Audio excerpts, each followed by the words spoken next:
Hey, Zach Nutzman here, Darwin Wall Team Realty One Group. Wanted to hop on, make a quick video about this topic. As of late, I've been working with a lot of divorce listings. I've partnered up with a couple divorce attorneys in town. Basically, if a couple's divorcing, they have real estate that needs to be sold, I can come in and help facilitate that transaction. As someone with a lot of experience in that realm, it's a nice niche that I've kind of carved out for myself. To provide value to those people that are going through it. So I'm going to touch on a topic dealing with divorce. I'm going to try to cram as much info as I can into this 2-minute clip. I'll probably have a longer version of this on my YouTube channel that you can watch. So if you are going through a divorce and facing a similar situation, you can learn a little bit more information about it. But basically, you're going through a divorce, you have real estate.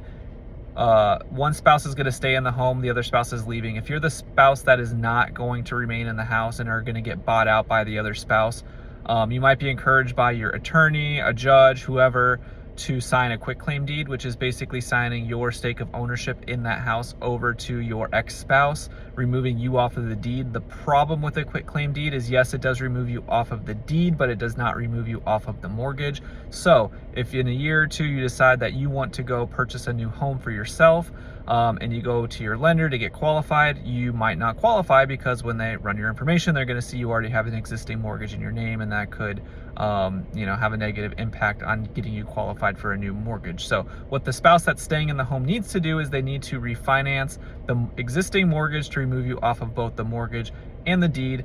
Problem there is that spouse with one single income now and higher interest rates might not be able to qualify for a refinance at today's market rates. If that's the case, you as the spouse that's leaving, really it's not your problem at that point in time. What needs to end up happening is the home is probably going to need to be sold and the proceeds divided 50-50 as part of the divorce settlement, and then you both can move on and find separate living arrangements at that point in time.